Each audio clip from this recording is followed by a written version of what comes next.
हर घर पाठशाला कार्यक्रम के आज के इस सत्र में भूगोल के विद्यार्थियों का बहुत बहुत हार्दिक अभिनंदन और स्वागत। आज का हमारा विषय रहेगा वायुमंडल का सामान्य परिसंचरण और मौसमी पवनें। तो प्रिय विद्यार्थियों, ये जानना बहुत आवश्यक है कि वायुमंडल का परिसंचरण होता क्या है। डियर स्टूडेंट, इससे पहले आपने वायुमंडल के बारे में पढ़ा, वायुमंडल दाब के बारे में पढ़ा। वायुमंडल दाब में आपने पढ़ा कि पृथ्वी के धरातल के ऊपर वायु दाब सामान्य रूप से हर स्थान पर एक जैसा नहीं है। और इसी कड़ी में आपने वायु दाब की जो मेखलाएं हैं धरातल के ऊपर, उनका अध्ययन किया। वायु दाब की सामान्य रूप से 4 मेखलाएं हैं। भूमध्य रेखीय निम्न वायु दाब की मेखला, जो 0 से 5 डिग्री उत्तरी और 5 डिग्री दक्षिणी अक्षांश के बीच में है। और दूसरी है उत्तरी गोलार्ध में 30 से 35 डिग्री के बीच में। ये निम्न वायुदाब, ये उच्च वायुदाब की मेखला है। और उत्तरी गोलार्ध में 60 से 65 डिग्री के बीच में ये निम्न वायुदाब की मेखला है। तो 0 से 5 डिग्री उत्तरी अक्षांश और दक्षिणी अक्षांश के बीच में निम्न वायुदाब। अगर हम उत्तरी गोलार्ध की ओर जाते हैं तो 30 से 35 डिग्री के बीच में फिर उच्च वायुदाब, और 60 से 65 डिग्री के बीच में निम्न वायुदाब, और ध्रुवीय क्षेत्रों में उच्च वायुदाब। विषुवत रेखा से उत्तरी गोलार्ध में ध्रुवों की ओर जाने पर और विषुवत रेखा से दक्षिण गोलार्ध में ध्रुवों की ओर जाने पर अल्टरनेटिवली उच्च वायुदाब और निम्न वायुदाब। निम्न वायुदाब पहले है, फिर उसके बाद उच्च वायुदाब के 30 से 35 डिग्री, और फिर 60 से 65 डिग्री के बीच में निम्न वायुदाब है, और ध्रुवीय क्षेत्रों में उच्च वायुदाब है। तो इसके वितरण के बारे में आपने बहुत डिटेल में पढ़ा है। और ये जो वायुदाब की मेखलाएं हैं, इन वायुदाब की मेखलाओं में अल्टरनेटिवली पहले निम्न वायुदाब है, फिर उच्च वायुदाब है, फिर निम्न वायुदाब है, फिर उच्च वायुदाब है। और वायुदाब के इस वितरण के कारण ही धरातल के ऊपर सामान्य रूप से पवनों के चलने का क्रम चलता है, क्योंकि उच्च वायुदाब से हमेशा पवनें निम्न वायुदाब की ओर चलती हैं, क्योंकि निम्न वायुदाब में ताप के कारण वहाँ की वायु का परिसंचरण या ऊपर अंतरिक्ष की ओर या आसपास के क्षेत्रों में हो जाता है। तो उस वायु के तल को पूरा करने के लिए उच्च वायुदाब से पवनें उस क्षेत्र की ओर चलती हैं। तो वायुमंडल का सामान्य परिसंचरण इस प्रकार से धरातल के ऊपर सामान्य रूप से पूरे वर्ष भर जो पवनें चलती हैं, उसे हम वायुमंडलीय सामान्य परिसंचरण कहते हैं। और इससे जो पवनें उत्पन्न होती है, और वो पवनें धरातल के जिन जिन क्षेत्रों में सामान्य रूप से पूरे वर्ष भर चलती है, उन पवनों को प्रचलित पवनें, प्रिवेलिंग विंड्स, या इस प्रकार की पवनों के चलने का जो दायरा है वो बहुत विस्तृत होता है, बहुत बड़े आकार में होता है। तो इसलिए इन पवनों को प्लेनेटरी विंड्स, भूमंडलीय पवनें भी कहते हैं। कहने का अभिप्राय है कि पृथ्वी के अपने अक्ष पर घूमने के कारण और तापमान की भिन्नता के कारण पृथ्वी के धरातल के ऊपर वायुमंडल की वायुदाब की जो मेखलाएं बनी हुई है, और उन मेखलाओं के कारण उन मेखलाओं में उच्च और निम्न वायुदाब की मेखला बनने के परिणाम स्वरूप जो पवनें उत्पन्न होती है, वो सामान्य रूप से पूरे साल भर चलती रहती है। और धरातल के जिन क्षेत्रों से होकर ये पवनें गुजरती हैं, वहाँ सामान्य रूप से पूरे वर्ष भर पवनें चलती हैं। और ये पवनें अक्सर उच्च वायुदाब से 30-35 डिग्री से विषुवत रेखा की ओर और 30-35 डिग्री से 60-65 डिग्री निम्न वायुदाब की मेखला की ओर चलती हैं। तो यहाँ इन क्षेत्रों में चलने वाली ये पवनें प्रचलित पवनें या भूमंडलीय पवनें कहलाती हैं। तो इस प्रकार से यहाँ उत्पन्न होने वाली, पृथ्वी के धरातल के पर उत्पन्न होने वाली ये पवनें सामान्य रूप से 3 प्रकार की होती हैं। कितने प्रकार की होती है? 3 प्रकार की होती हैं। ये पवनें जो पौने इन क्षेत्रों में 30 से 35 डिग्री उत्तरी अक्षांश में, 30 से 35 डिग्री दक्षिण अक्षांश में विषुवत रेखा निम्न वायुदाब की मेखला की ओर आती है, उन्हें हम व्यापारिक पौने कहते हैं। व्यापारिक पौने इसलिए कहते हैं कि 30-35 डिग्री उत्तरी अक्षांश से विषुवत रेखा की ओर आते हुए समुद्री क्षेत्रों में जब ये पौने चलती हैं तो समुद्री जहाज़ों को चलाने में ये सहायक होती हैं। तो प्राचीन काल में जो व्यापार होता था वो ज़्यादातर समुद्री मार्गों से ही होता था और ये पौने समुद्री जहाज़ों को चलाने के लिए सहायक होती थी, तो इसलिए इन पौनों को व्यापारिक पौने कहते हैं। ये व्यापारिक पौने मुख्य रूप से उच्च उपोष्ण उच्च वायुदाब मेखला 30 से 35 डिग्री से विषुवत रेखा निम्न वायुदाब डोलड्रम की पेटी की ओर चलती है और फेरल के नियम के अनुसार उत्तरी गोलार्ध में इनकी दिशा उत्तर पूर्व और दक्षिण गोलार्ध में थोड़ा दक्षिण पूर्व हो जाती है। प्राचीन समय में ये पौने नौकाओं को चलाने में सहायक होती थी, इसलिए इन्हें व्यापारिक पौने कहते हैं। व्यापारिक पौनों को अश्व अक्षांशों के नाम से भी जाना जाता है। तो ये सामान्य विशेषताएं हैं व्यापारिक पौनों की। दूसरे प्रकार की पौने हैं पछुआ पौने। पछुआ पौने सामान्य रूप से ये वो पौने हैं जो उपोष्ण कटिबंधीय उच्च वायुदाब पेटियों से उपशीतोष्ण निम्न वायुदाब की पेटियों की ओर चलती है। लगभग 30-35 डिग्री से 60-65 डिग्री उत्तरी अक्षांशों की ओर चलने वाली इन पौनों को पछुआ पौने कहते हैं। उत्तरी गोलार्ध में इनकी दिशा दक्षिण पश्चिम और दक्षिण गोलार्ध में उत्तर पश्चिम होती है और पश्चिम से आने के कारण इनको पछुआ पौने कहते हैं। पश्चिम, क्योंकि पश्चिम से पूर्व की ओर चलती हैं तो इसलिए इन्हें पछुआ पौने कहते हैं। दक्षिणी गोलार्ध में 40 डिग्री और 50 डिग्री अक्षांशों के बीच में स्थलीय प्रदेश बहुत कम होने के कारण पछुआ पौने वहाँ बिना किसी बाधा के बड़े वेग से चलती हैं दक्षिण गोलार्ध में और उनकी गर्जन दूर दूर तक सुनाई देती है। दक्षिण गोलार्ध में जब ये पौने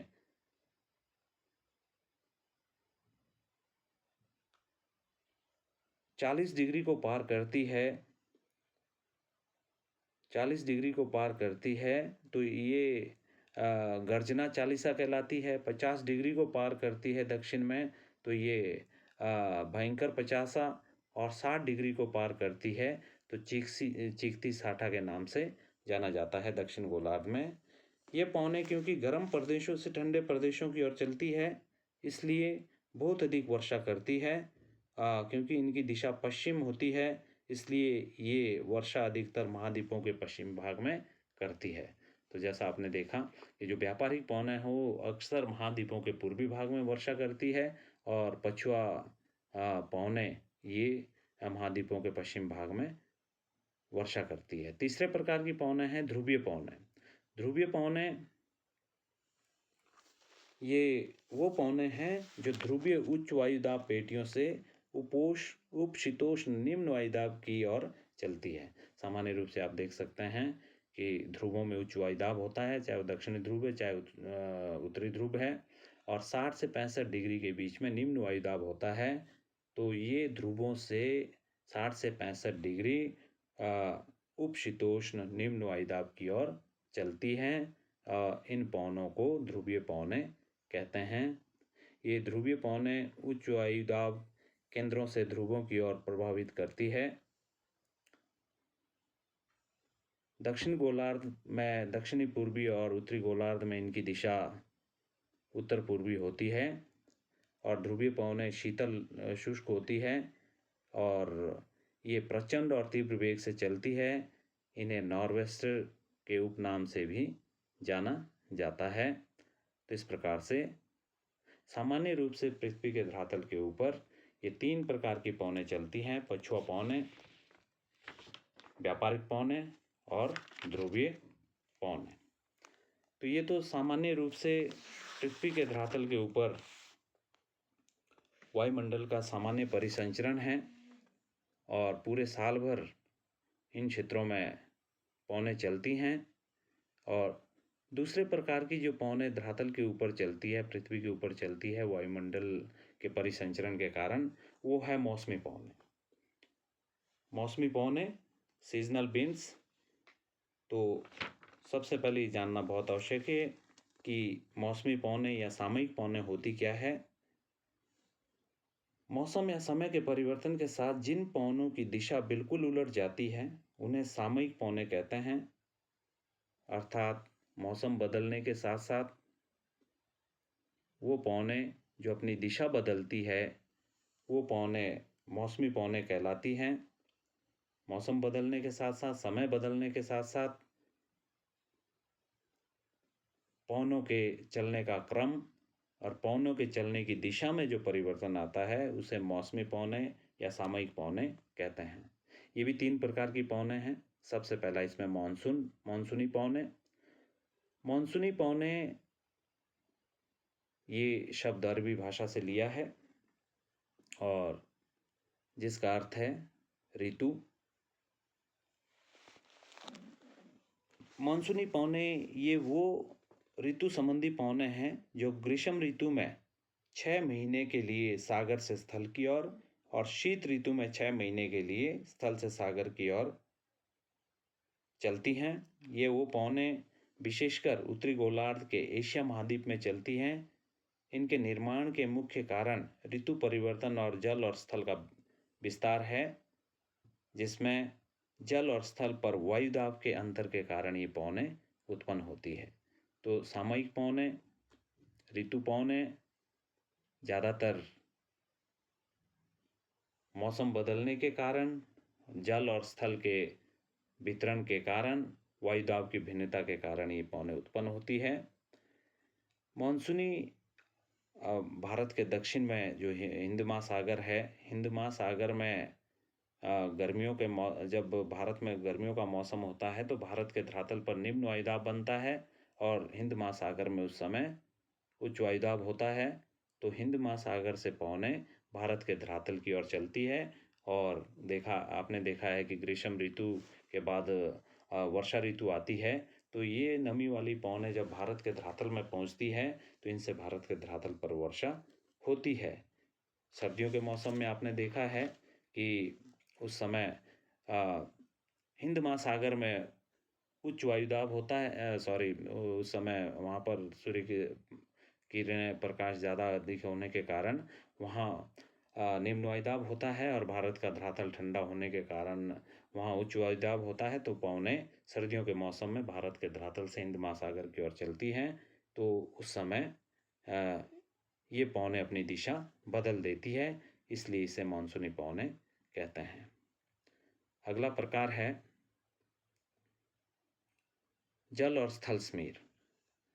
समुद्र तट के पास अक्सर देखा गया है कि जल क्षेत्र के ऊपर निम्न वायुदाब होता दिन के समय स्थल और जल की ओर चलने वाली पवनें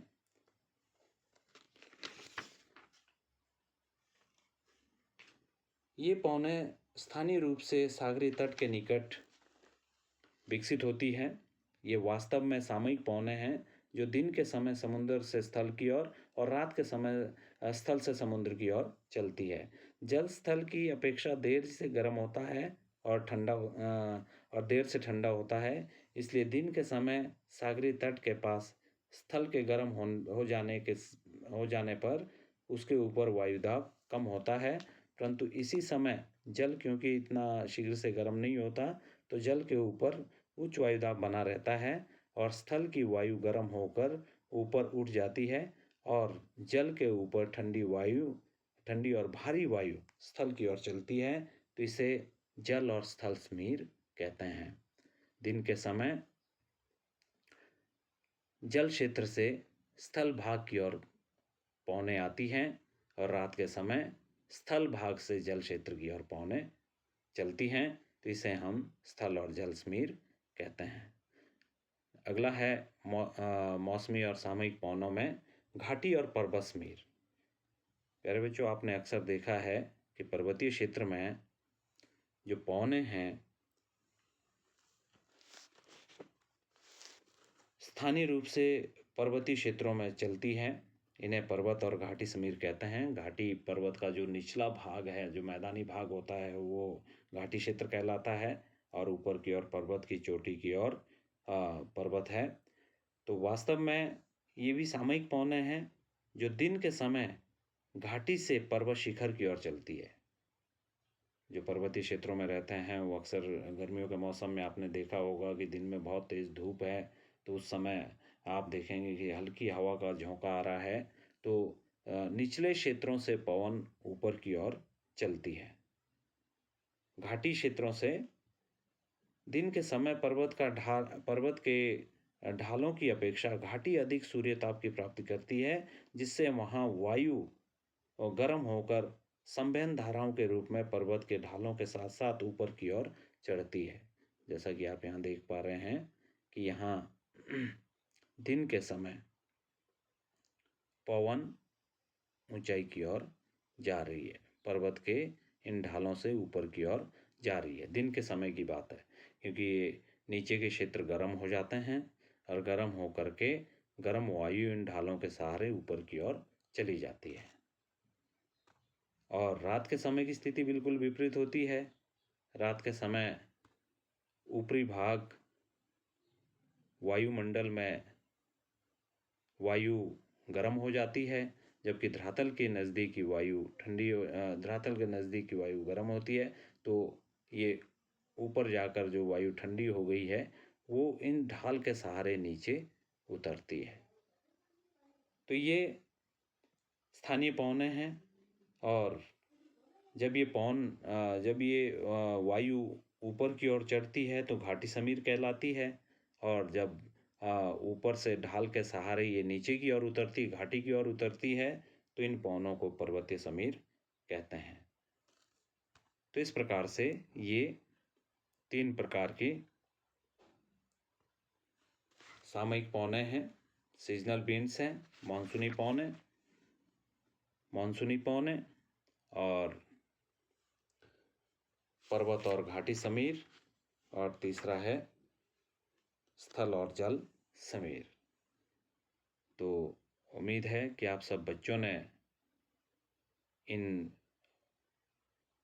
वायुमंडल के सामान्य परिसंचरण में उत्पन्न होने वाली वायुदाब की भिन्नता के कारण उत्पन्न होने वाली पवनें, जो व्यापारिक पवनें, पछुआ पवनें और ध्रुवीय पवनों के रूप में हैं, धरातल के विभिन्न क्षेत्रों में चलती हैं, और सामयिक पवनों के रूप में, सीजनल विंड्स के रूप में ये भी 3 प्रकार की हैं।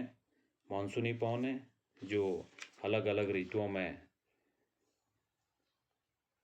दिशा बदलती हैं, और दूसरा स्थल और जल समीर, समुद्र तट के आसपास के क्षेत्रों में दिन और रात के समय में चलने वाली पवनें, और पर्वत और घाटी समीर, ये भी स्थल भाग के ऊंचे पर्वतीय क्षेत्रों और घाटी क्षेत्रों में दिन और रात के समय चलने वाली पवनें हैं। तो आप सब बच्चों ने इनको ध्यान से सुना और इस पवनों के चलने के क्रम को भी समझा। इसे आप कंटिन्यू जारी रखेंगे अपने पुस्तकों के माध्यम से, अपने शिक्षकों से पूछ करके। तो उम्मीद है कि आपने इसे समझ लिया होगा, सीख लिया होगा। तो आप सब बच्चों का एक बार फिर से बहुत बहुत धन्यवाद।